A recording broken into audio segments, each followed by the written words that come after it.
और अब बात करेंगे यूपी की महाभारत की। राहुल गांधी पर बीजेपी का बड़ा हमला। राहुल गांधी का बयान सेना का अपमान है, ये कह रही है बीजेपी। जो पाक नहीं बोला वो राहुल ने बोला। राहुल गांधी की मानसिकता खराब है, यह आरोप लगाया गया है बीजेपी की तरफ से।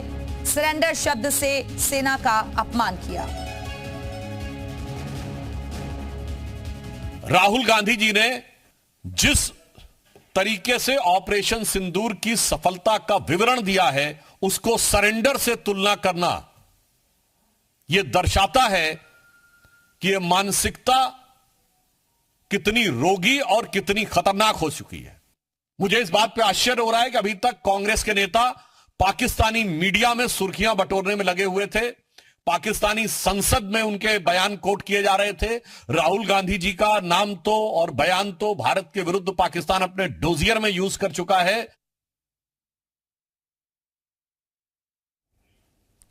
दरअसल आपको बता दें कि बीजेपी तमाम तरीके के आरोप लगा रही है। आपको बता दें कि राहुल गांधी ने प्रधानमंत्री नरेंद्र मोदी पर तीखा हमला बोला है। उन्होंने ऑपरेशन सिंदूर और भारत पाकिस्तान सीजफायर को लेकर दावा किया कि अमेरिकी राष्ट्रपति डोनाल्ड ट्रंप का एक फोन आया और पीएम नरेंद्र मोदी ने तुरंत सरेंडर कर दिया।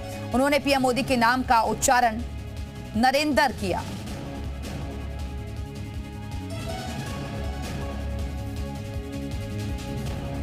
एसएस वालों को अब मैं अच्छी तरह जानता हूं।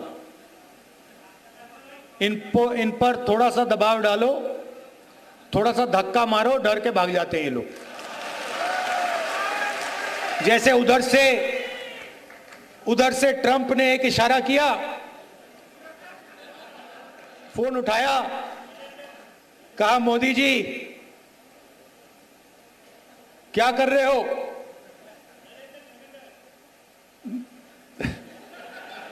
नरेंद्र सरेंडर,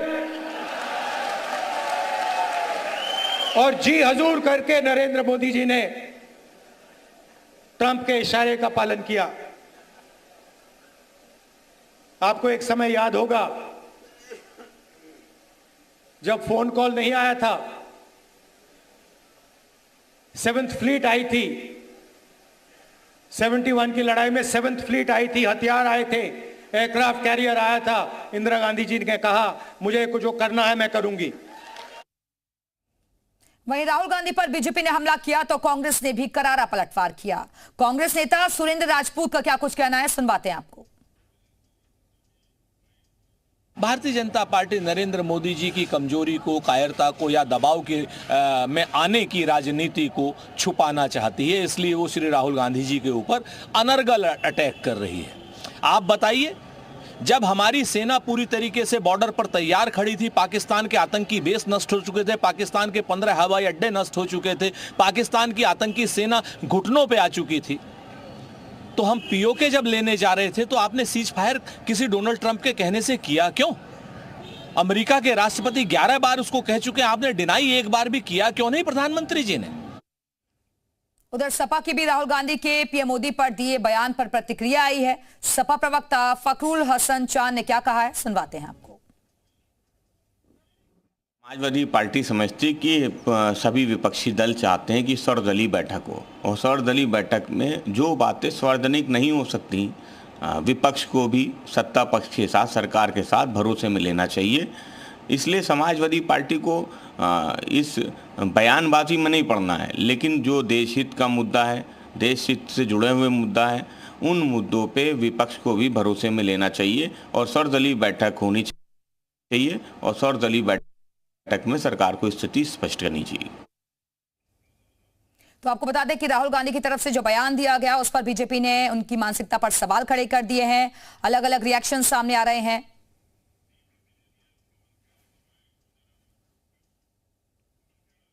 उधर कांग्रेस नेता पवन खेड़ा ने पीएम मोदी पर हमला बोला है।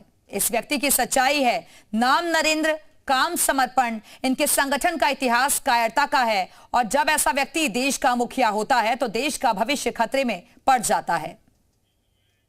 12 साल से एक पिक्चर बना रहे थे अपने हीरो, मुकद्दर का सिकंदर। पिक्चर बन गई। पिक्चर बनने के बाद जब निकल कर आई, वो निकली नरेंद्र का सरेंडर। मुकद्दर का सिकंदर तो पता नहीं कहां गया। और नरेंद्र का सरेंडर जो आप बार बार देखते हैं, भक्तों को अब जाकर दिख रहा है। कई भक्त अब बेचारे हताश भी हो गए, निराश भी हो गए, सोशल मीडिया से दूर भी हो गए, व्हाट्सएप में ग्रुप छोड़ रहे हैं।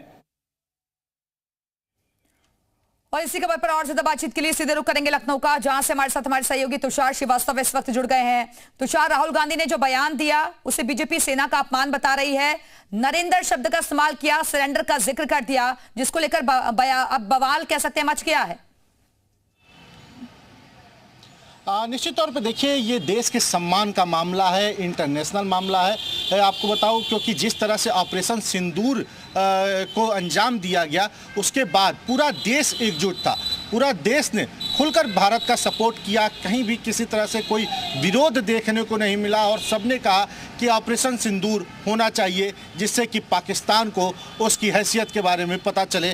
जिस तरह से पाकिस्तान ने पहलगाम में, पाकिस्तान समर्थित आतंकवादियों ने पहलगाम में हमला किया, निर्दोष लोगों को मारा, उसके बाद से पूरे देश में गुस्सा था, पूरा देश एकजुट था। यही एक ऐसा मुद्दा रहा जिसमें आपने देखा होगा पूरा देश, चाहे वो पक्ष हो या विपक्ष हो या फिर असदुद्दीन ओवैसी जैसे नेता हों, जिन्होंने खुलकर सपोर्ट किया। पूरे देश ने एक साथ कहा कि नहीं, पाकिस्तान पे इस बार उसको सबक सिखाने की ज़रूरत है। और इस बार जो सरकार थी, भारतीय सरकार ने, उसने पाकिस्तान पर ऑपरेशन सिंदूर को अंजाम दिया।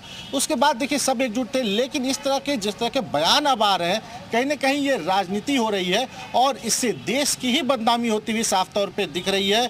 क्योंकि अगर राहुल गांधी बोल रहे हैं कि प्रधानमंत्री ने तुरंत ट्रंप के कहने पर सरेंडर कर दिया, सीजफायर कर दिया, तो कहीं ना कहीं इसमें देश की ही छवि धूमिल होती हुई दिख रही है। और इसी वजह से जो देश के लोग हैं, जो जनता है, वो इसका विरोध कर रही है कि हर मुद्दा तो ठीक है, हर मुद्दे पर राजनीति होनी चाहिए, लेकिन देश के मुद्दे पर, जहां पर ऑपरेशन सिंदूर को अंजाम दिया गया, उस पर कभी राजनीति नहीं होनी चाहिए, क्योंकि ये देश की इमेज का सवाल है, देश की इज्जत का सवाल है। तो एक बार फिर से देखिए, तो लोग जो हैं वो राहुल गांधी के इस बयान का विरोध करते हुए दिख रहे हैं। तमाम लोगों से मेरी बातचीत भी हो रही थी, उन्होंने कहा कि नहीं, राहुल गांधी को इस तरह के बयान नहीं देना चाहिए जिसमें देश की छवि खराब हो और विश्व पटल पे देश के बारे में लोग गलत तरीके से बोले। क्योंकि देखिए, इससे पहले भी अगर देखिए, जब ऑपरेशन सिंदूर चल रहा था तो सतपाल मलिक का एक इंटरव्यू था जिसे राहुल गांधी पॉडकास्ट कर रहे थे। उस इंटरव्यू को पाकिस्तानी चैनल में दिखाया जा रहा था। उस इंटरव्यू के जो क्लिपिंग थी वहाँ के मीडिया चैनल दिखा रहे थे। इसके अलावा जो लोग इस तरह के विरोध कर रहे थे, चाहे वो नेहा सिंह राठौर की भी बात हो, तो नेहा सिंह राठौर के भी वीडियो क्लिप को पाकिस्तानी चैनल दिखा रहा था।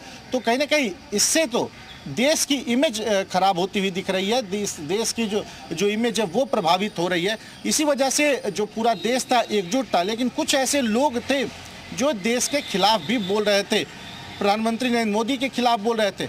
उसी परिपाटी पे देखिए राहुल गांधी भी चल रहे हैं। ऑपरेशन सिंदूर के मुद्दे पर देखिए वो खुलकर, तुषार, ये कोई पहली बात नहीं है। इससे पहले भी जब राहुल गांधी गए थे तभी भी बीजेपी ने इसी तरीके के आरोप लगाए थे कि देश की छवि उन्होंने खराब की है विदेशों में जाकर। दूसरी तरफ वह विपक्ष सर्वदलीय बैठक की भी मांग कर रहा है कि सभी को सच्चाई बतानी चाहिए ऑपरेशन सिंदूर की। देखिए, कई बार ऑपरेशन सिंदूर के बारे में खुलकर भारत सरकार के तमाम नेताओं ने बोला है। भारत अगर बात किया जाए तो विदेश मंत्रालय के सचिव, विदेश मंत्रालय के पीआरओ, प्रवक्ताओं ने भी इस पर बयान दिया है। राजनाथ सिंह ने खुद कई बार कई मंचों से ऑपरेशन सिंदूर के बारे में बताया है। पीएम मोदी ने भी ऑपरेशन सिंदूर के बारे में बताया है। फिर ये नहीं किसी को समझ आ रहा है कि ऑपरेशन सिंदूर के बारे में क्या जानना चाहते हैं, किस तरह की बात सर्वदलीय बैठक में करना चाहते हैं राहुल गांधी। क्योंकि ऑपरेशन सिंदूर के बारे में लगातार बातचीत चल रही है, उसके तमाम वीडियो सामने आ रहे हैं। बने रहेगा, वापस आऊंगी आपके पास, लेकिन इस बीच तारिक अनवर साहब हमारे से जुड़ गए हैं, कांग्रेस सांसद। तारिक साहब, बहुत स्वागत है आपका जी उत्तर प्रदेश उत्तराखंड पर। तारिक साहब, ये बयान देने की अभी क्या जरूरत आन पड़ी? इससे तो अल्टीमेटली आप कह सकते हैं कि देश की छवि पर ही असर पड़ रहा है ना, नरेंद्र सरेंडर। तो ये तो सारी दुनिया को पता है कि हमारे प्रधानमंत्री ने सरेंडर किया। अमेरिका के राष्ट्रपति के सामने कोई छुपी हुई बात तो है नहीं। इसी बात को उन्होंने दोहरा दिया और जो हकीकत है, जो सच्चाई है, जिस तरह से सीज फायर हुआ उसको सारी दुनिया ने देखा, सारी दुनिया को मालूम है। तो सरेंडर तो हो ही गया। अब ये नरेंद्र मोदी नहीं रहे, अब सरेंडर मोदी हो गए। नहीं, लेकिन बीजेपी कह रही है राहुल गांधी जी की मानसिकता ही खराब है। अब उनके कहने से क्या होगा? सारी दुनिया की मानसिकता खराब है क्या?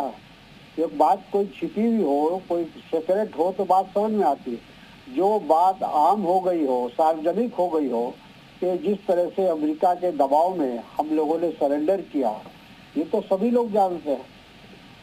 तारिक साहब, लेकिन सारी दुनिया तो अप्रिशिएट कर रही है ना, ऑपरेशन सिंदूर की वाहवाही हो रही है हर तरफ। कहीं कहीं अप्रिसिएशन नहीं है, कहीं अप्रिसिएशन नहीं है। एक देश आपके साथ खड़ा नहीं हुआ, हमारे साथ नहीं खड़ा हुआ। हमारी जो विदेश नीति नहीं, राजनीति करना ठीक है, मुद्दों पर राजनीति करिए ना तारिक साहब। मुद्दों पर तो ठीक है, बहस होनी चाहिए, अपने अपने तरीके होते हैं उसके। मुद्दों पर तो बात कर रहे थे, क्यों सरेंडर किया? जब हम आगे बढ़ रहे थे, हमारी सेना अच्छा कर रही थी, तो हमने क्यों सरेंडर किया? तो दबाव में नहीं किया ना। अगर नहीं था आगे, क्या शर्त है हमारी सरेंडर करने का? मतलब ये सीज फायर करने से पहले हमने क्या शर्त रखी थी, और वो शर्त पाकिस्तान ने पूरा किया या नहीं किया? बिना शर्त के कोई जो सीज फायर नहीं करता। अगर हमारा वर्चस्व था तो हमको अपनी शर्त मनवानी चाहिए थी। तारिक साहब, लेकिन बीजेपी कह रही है कि पहली बार ऐसा नहीं हुआ है। इससे पहले भी राहुल गांधी जब विदेश गए थे, वहां पर भी उन्होंने ऐसे ही देश की छवि खराब की थी, इसी तरीके के बयान दिए थे वहां पर भी। राहुल गांधी की ये खासियत है कि अब तक जितनी बातें उन्होंने कही सब सच निकली है, कोई गलत नहीं निकली है। अपने पूरे करियर में उनकी सबसे अच्छी बात यह है कि हर बात को उन्होंने कहा, चाहे वो क्या कहते हैं उसको, बीमारी आई थी कोरोना के बारे में उन्होंने कहा था कि कोरोना का जो है सेकंड फेज आ रहा है, लेकिन हमारे नरेंद्र मोदी खाली बजाते रहे। नहीं तारिक साहब, कहा तो ये भी जा रहा है ना कि जो पाकिस्तान तक नहीं कह रहा, वो वैसे शब्दों का इस्तेमाल आप लोग कर रहे हैं। भाई, ये किस तरीके की राजनीति है? अपनी सेना पर तो फक्र महसूस होना चाहिए, जो कार्रवाई हो रही है उसे सलाम करना चाहिए। हकीकत है, पूरे देश का सर नीचा हुआ है नरेंद्र मोदी की इस स्वीकारता से। उन्होंने जो सरेंडर किया है, वो सब लोग, सारा भारत की जो एक तस्वीर थी, एक बनने के जा रहे थे हम, अब हमको पता चल गया कि हमारी हकीकत क्या है, हमारी सच्चाई क्या है। ये पाकिस्तान से हम सीज फायर कर सकते हैं। ठीक है। और महेंद्र भट्ट, राज्यसभा सांसद बीजेपी से इस वक्त हमारे साथ जुड़ गए हैं। महेंद्र साहब, तारिक जी को आपने सुना होगा, वो कह रहे हैं कि देश का अपमान हुआ है और हर कोई इसको लेकर सवाल खड़े कर रहा है। राहुल गांधी ने कुछ गलत नहीं कहा। देखिए, ऐसा है, कांग्रेस जो है कभी देश के हित के साथ कभी खड़ी नहीं रही है। सैनिकों को आज जब ऑपरेशन सिंदूर की सफलता के बाद ये आज कांग्रेस सैनिकों को अपमानित कर रही है। आखिरकार हर प्रकार के तथ्यों के आधार पर उस समय का एक एक दिन की लड़ाई का पूरा वृत्तांत पूरे देश के सामने साक्ष्यों के साथ कांग्रेस सैनिकों ने रखा है। लेकिन कांग्रेस आज बौखलाई हुई है। आखिरकार किस आधार पर सीज फायर हुआ इसकी जानकारी जहां खुद पाकिस्तान के लोग चर्चा कर रहे हैं और देश की हमारी सेनाओं ने उसको विस्तारपूर्वक बताया है। आखिरकार जब कोई आदमी हाथ खड़े कर देता है। नहीं तारिक साहब, वो कह रहे हैं कि ये मौका था हमारे पास पीओके लेने का, लेकिन उस दौरान ही सरेंडर हो गया। पीओके आएगा, समय अवसर आधीन होते हैं। आज वो ऑपरेशन सिंदूर समाप्त नहीं हुआ है, लेकिन आतंकवाद की गतिविधियां इस प्रकार से बढ़ेंगी और उसका जो